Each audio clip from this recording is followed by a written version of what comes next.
আল্লাহ পাকের দরবারে লাখো কোটি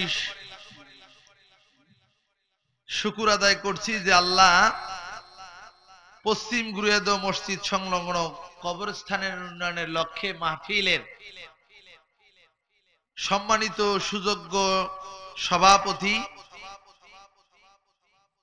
গুরিয়াদ সমাজসেবক আলহাজ মোহাম্মদ রেজাউল হক, আলহামদুলিল্লাহ আমরা একজন দাড়িওয়ালা মানুষ, টুপিওয়ালা মানুষ, আল্লাহর মেহমান মানুষ মাহফিলের সভাপতি হিসেবে পাইছি, বলি আলহামদুলিল্লাহ।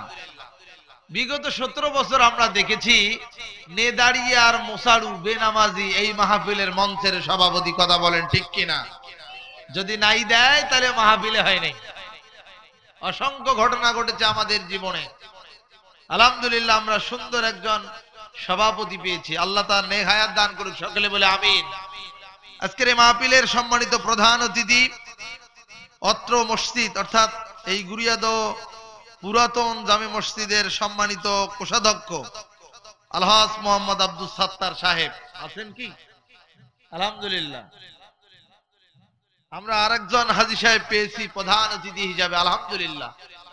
আমরা দোয়া করি আল্লাহ রাব্বুল আলামিন সভাপতি এবং প্রধান অতিথির নেক হায়াত দান করে ইসলামের জন্য আল্লাহ কবুল করুক, বলে আমিন।